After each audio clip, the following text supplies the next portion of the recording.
Hello and welcome to Frameline 45. I am Allegra Madsen, the program director here, and this year for Frameline 45, we have two incredible books featuring women in the music industry.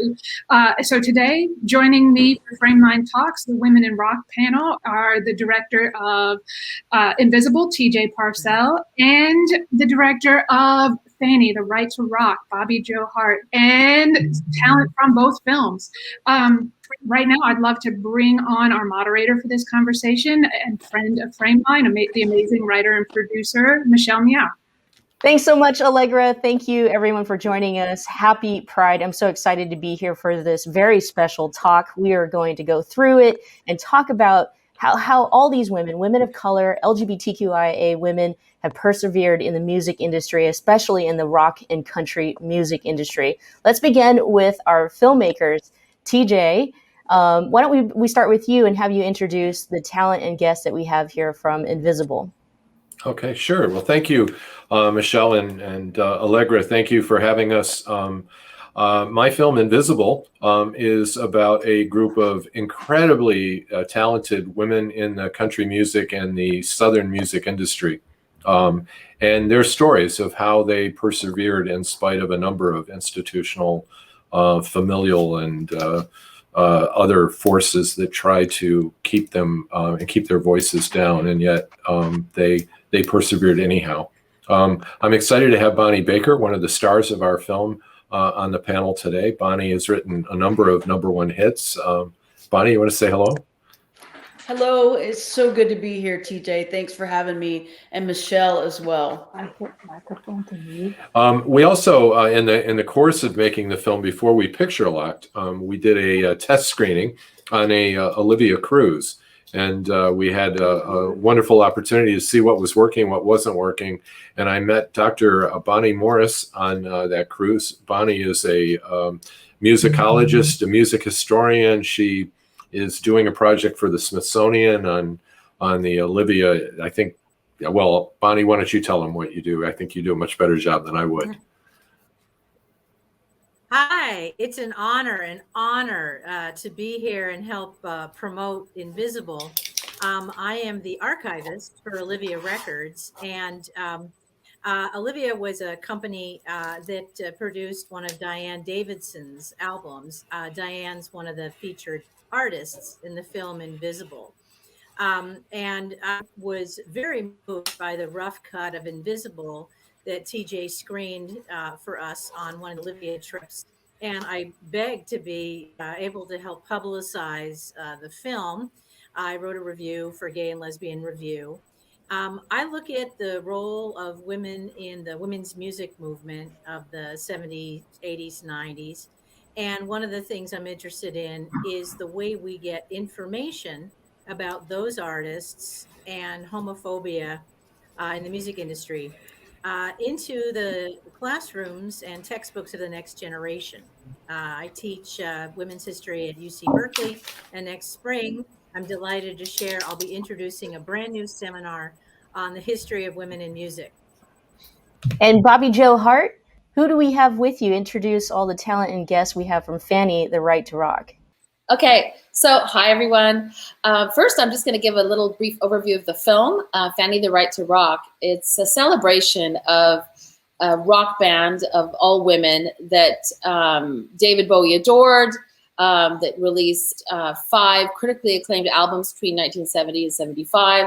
And they did not get their due at that time. There were a lot of forces working against them. They were the first all-women rock band to release an LP with a major label, Warner Reprise, in 1970. And this film is a celebration of their groundbreaking legacy.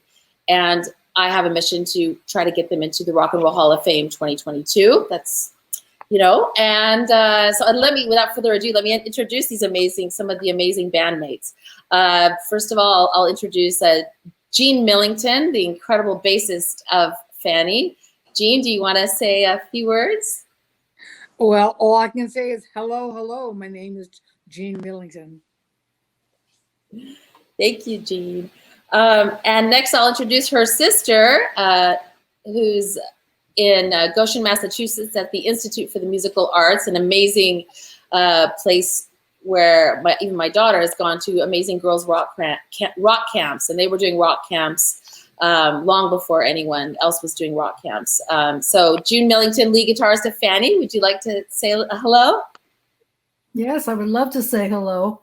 I'm the guitarist, and I didn't even start to play lead guitar till 1969. We started our band, The Svelts, in Sacramento, California in 64.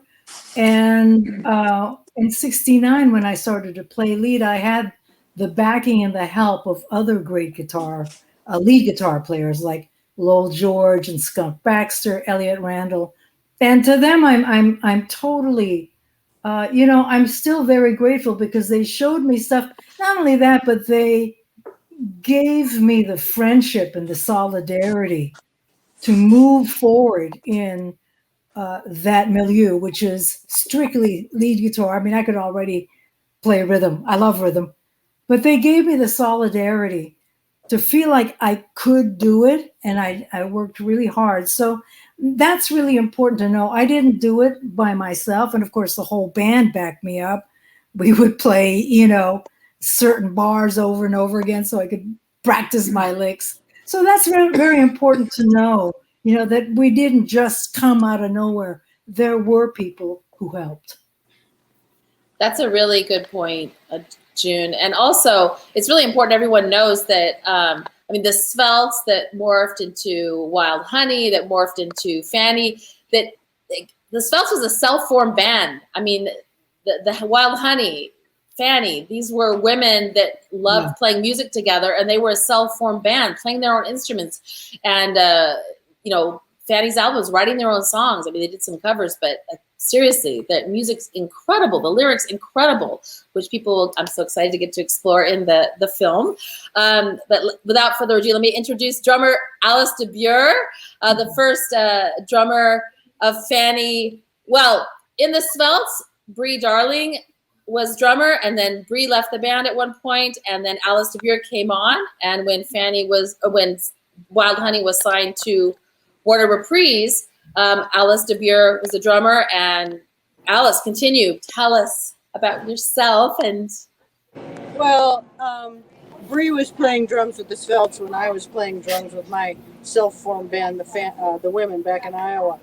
But when Bree left to have Brandy, I joined up with June and Jean and Addie, and we played as the Svelts around California.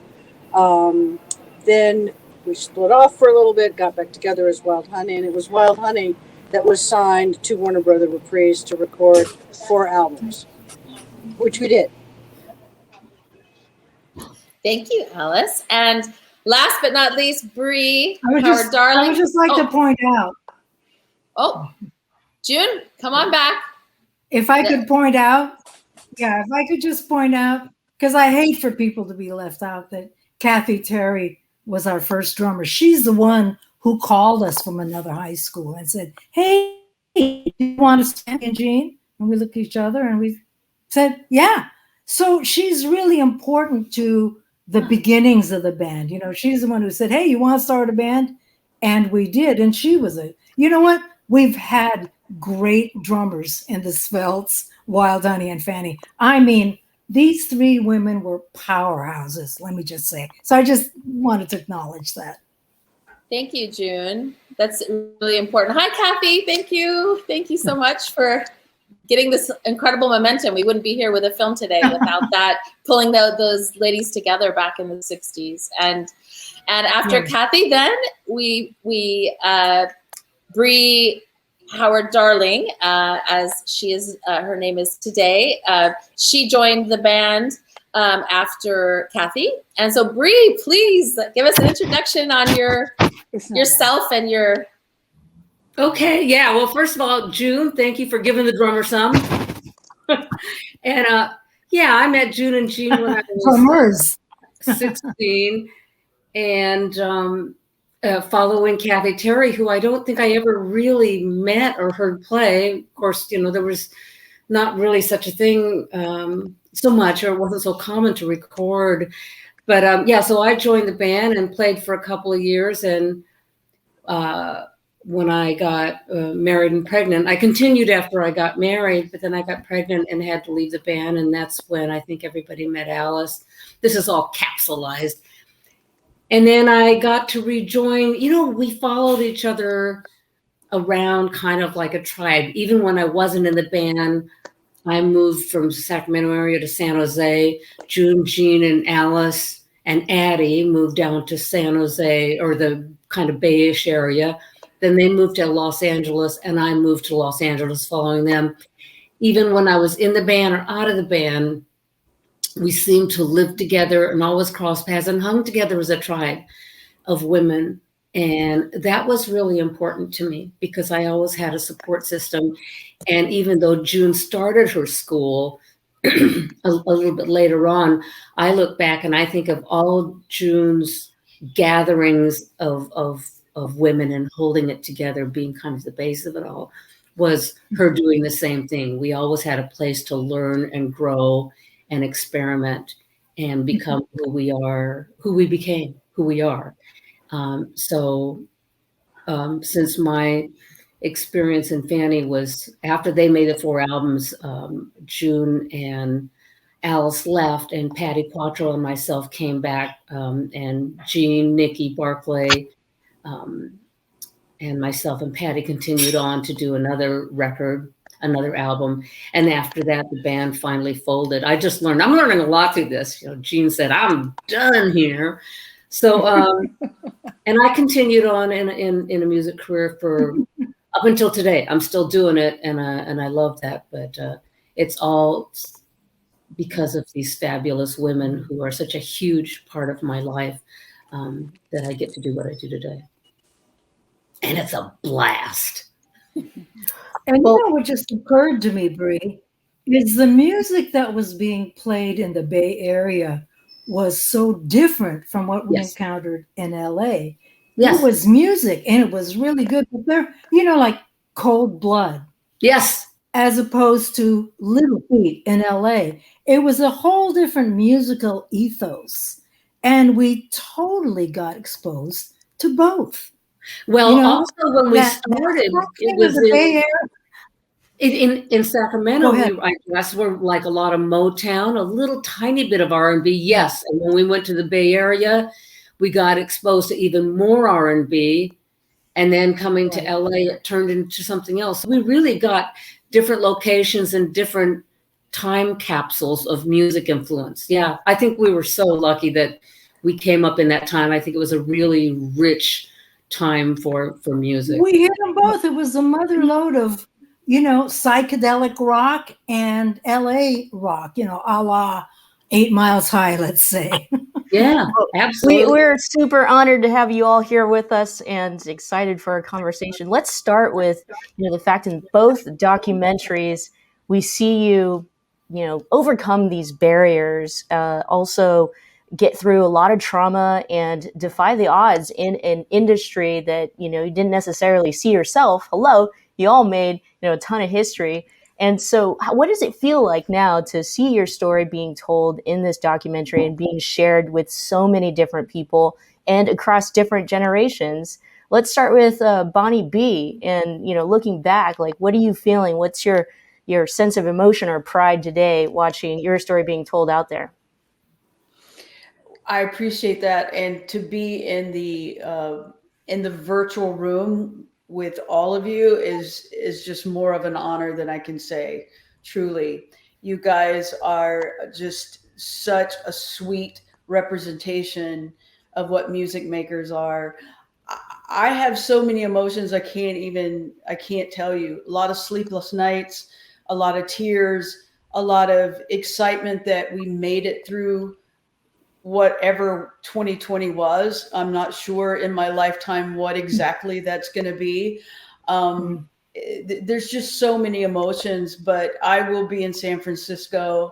I will sit at the Castro and I will watch this film with a couple of members of my family, and the journey from where, my career in life started about 30 years ago in Nashville, Tennessee, just wanting to be in a room by myself writing songs, to this film in San Francisco is there's a lot of stories there, but I think the biggest emotion I have is just a sense of relief that we can tell our stories, and a sense of pride that I can sit with my 18-year-old and show them a little bit about the history of not just my life, but a lot of us as music makers, and who are navigating all of the challenges that come with not just the insecurities of being a creator and do they like me, but also being gay, and do they accept me? Will they love me? Will they like me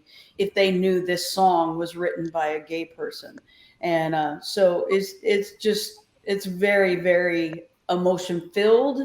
And I'm more than that, just grateful that TJ was so patient with me and allowed me to be an absolute mess for about the first year of this film, because I needed a lot of putting back together after I kind of felt like I started interviewing, kind of falling apart, and then needing to get some help putting myself back together. And so I'm grateful for this time I'm going to be in San Francisco. I hope to meet each and every one of you. I'm just, I don't know. I'm floored that I'm in this room today. So thanks. I appreciate that. Dr. Bonnie M., do you want to add to that, especially, you know, being somebody who's documented women's history and music for so long, and a professor? I mean, how are you feeling about, you know, seeing these stories come to life in the documentaries?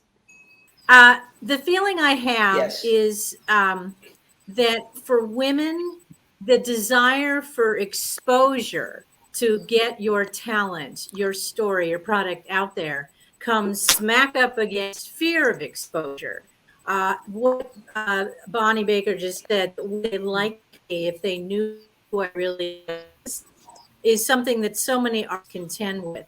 But women in particular are judged both on appearance and private life. This has not changed.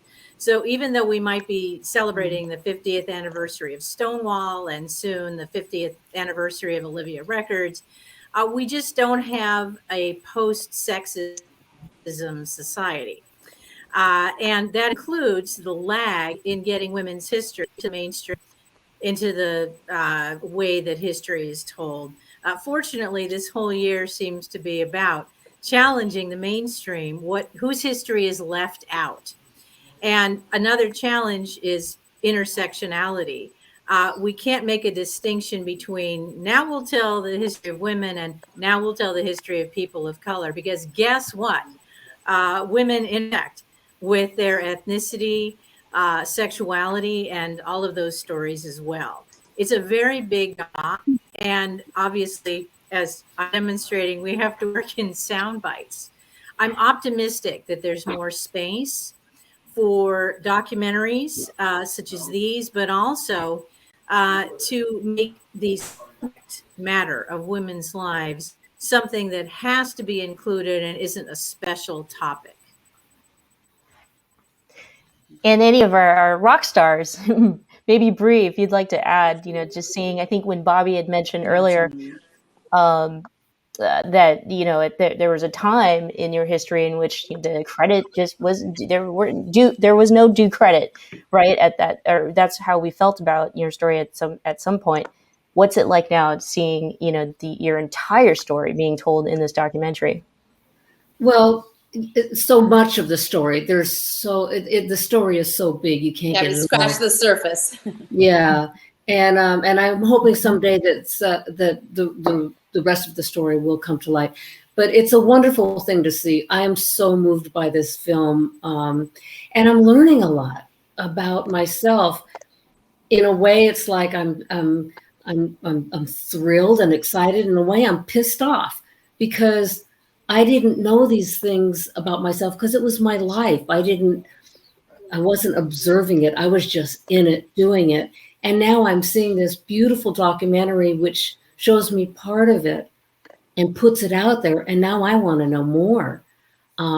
There's so much isms attached to at least my life, like being a mom of a baby and not being able to flourish as easily in the music business, but continuing on in spite cost me a lot. It's very costly. I was fortunate to meet June and Jean when I was 16 because all of a sudden I had an identity outside of myself. I was the only brown person living in a town of 5,000 people, and me and my brothers and my sister wasn't born yet. It's confusing, and I'm still confused today. I'm just finding out how I feel about that, how alone I have felt. So to have women, already my tribe, and people come out of it, and to learn this, is brought out by these wonderful, brave people to consider this important enough to spend years working so hard to make a documentary and giving us a chance to speak and be heard and be seen. I've felt invisible all my life, and I just am learning that at 72 years old. Damn it. I wish I would have known at 50, but here I am. This is it. And I would love it if all the women, creative women, would get a chance to have their voice in, and they will. Hopefully they will, right? Everybody, all you documentary makers, will get those stories out there. So hopefully they're inspired though by this, that there is a possibility, like for June and Jean and myself and Alice, 50 years later, hey, better than never. Yeah, I'm going to pivot a little bit and would like for June or Jean or Alice to jump in the conversation with their thoughts. But, there was a line in one of the documentaries, Invisible, which a gentleman had said, I can't wait for the death of, terrestrial radio. I actually think, a lot of us feel like we can't wait for the death of sexism and homophobia and racism in the music industry. And it's an interesting time right now because terrestrial radio has changed a bit with the advancement of technology. However, what's exciting are folks like the Linda Lindas, the young girls in their new song, Racist Sexist Boy, that's got worldwide attention, and artists like Brandi Carlile, who is an out country star and Grammy Award winning. So would love your thoughts. And when you look back at what you've done to the music industry, how do you feel as living legends, as change makers, and folks who are the music today? Oh, well, I can go on and on.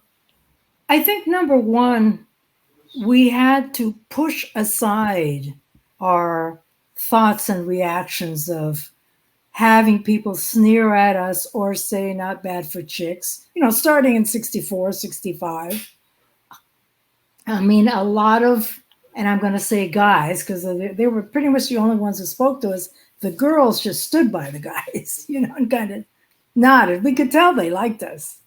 But, we had to push aside our feelings of, oh, well, they don't like us right this minute. But a lot of times that changed as soon as we started to play.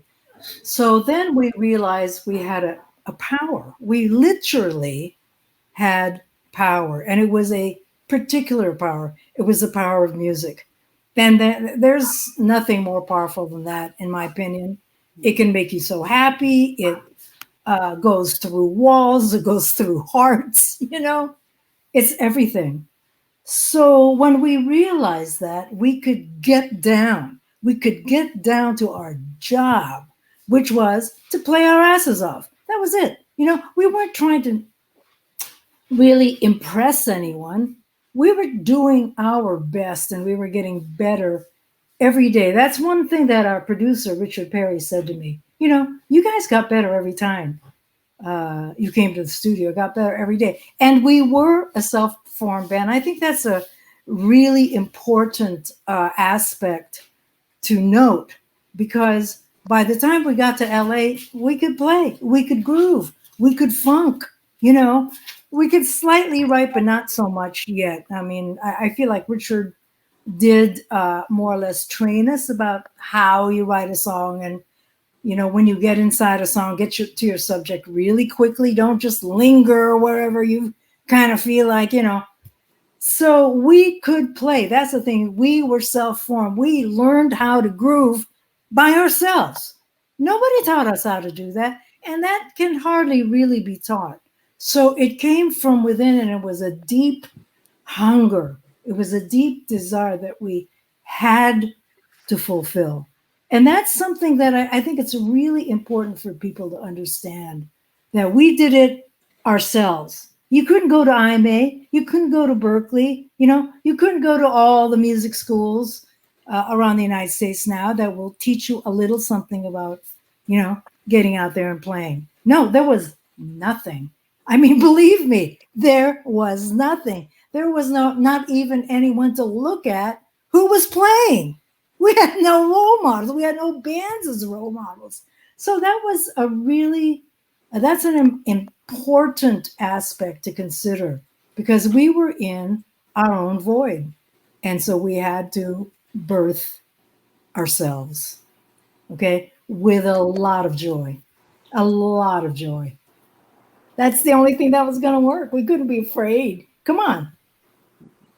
It's an exciting time. You've got young kids like the Lindas who are like going on Jimmy Kimmel and singing their racist, sexist boy rock song. And you got artists like Brandi Carlile, who's an out country singer winning Grammy Awards. And so looking back on what you've done, I feel like you all have contributed to making the change and being the advocate, opening the doors for all of this to happen. And so what are your thoughts on where we're at today and the death of, hopefully soon, all that sexism and homophobia and racism that you've had to endure? Well, truthfully, I don't have that much faith that will all go away. We'll always have a large amount of that going on, sexism and all that, because that's just human nature. So for us to forge ahead, it's wonderful that they're starting to really acknowledge and have girls and on you're talking about Lindas. I'm so out of my own little bubble here. I never even heard of them, but wonderful. And so more power to them that they are getting out there. And you said Brandi Carlile, I think that was the name, in country. I have not heard of her either. Again, I am on the outskirts because of my stroke. I am sort of out of the circulation, find out what's going on. I'm just not with it very much. But I'm just really happy that whatever we did contributed to women being able to be more recognized and have more courage to be out there. Can I pipe something in real quick? Can we maybe just let Alice have a chance to say something on this? Go ahead, Alice. Thank you. I appreciate that. On top of what June and Jean both said, and before you go, Bree, what Fanny did was so natural to us. It was like second nature. It wasn't, we're going to go prove that girls can play and that girls can rock. We just did it. And the fact that we did it 50 years ago and created the space for other girls, like the Go-Go's have said to me, if we didn't know about Fanny, we might not have picked up instruments. To make that space for other girls for rock and roll, to know that they have the right to rock, to me is the message in Bobby Joe's film. And that's the overall get from the film, is you've got the right to rock. You don't need anybody to tell you that you can step on the stage and rock and roll. You just do it. Go for it. That's so awesome. I'm being told we got a few minutes left here, less than 5 minutes actually. But Bonnie B, just because I did bring up Brandi Carlile, I would love to hear, just what you have to say in being a change maker in music. Oh, that's a great question. And I want to just reiterate what June said, is the power that we have as creators and music makers is the music. And I love the fact that music has no gender, and that is our power. Brandi Carlile is probably one of the most influential members of our writing community, artist community at this time. She has been a solo artist, but then also a producer. More than that, she is a magnet for talent. And if you look through a lot of things happening right now, Brandi Carlile's name is either attached to the writing or the production, a movement really of talent in Nashville that really is allowing, and I hate that word allowing, but Brandi Carlile is definitely walking through walls and building a community that hasn't been here before. So if you don't know who Brandi Carlile is, I just ask you to go and check her out. She is an amazing artist, writer, producer, change maker, mother, wife, incredible. So she has been a breath of fresh air for real. Well, I bring up these artists that maybe some people might not even know, but what I mean by that is the fact that watching these two documentaries, it's very real, it's very true. This is our history, you're our history, but you're also our living legends who have made the change of open doors for us. So the last question for you before we let you go is really, any advice, anything that you have to say out there for anyone who wants to do something or make their dreams come true, even if they don't see themselves in that dream or in that industry. Can I address that? Yeah. Because we're talking about a lot of ageisms and history in the past and what we did. And I think that leads to not only that, but the future. Women of our age, ageism. I'm not done yet, So my inspiration is to, yes, young girls, anybody who feels like they have something to say, do it. And if you're 72 or older or almost there, you are not done if you have something to say. So take the inspiration of us doing what we love, and it's made us happy and fulfilled all our lives. And now we're being recognized, and you can jump in starting right now. There's no barriers, no isms should stop anybody. That's go girls. Anyone else want to jump in? And so true, Bree. I would just say, start when you want to start, and don't stop. Don't let anybody tell you that you don't have the right to rock.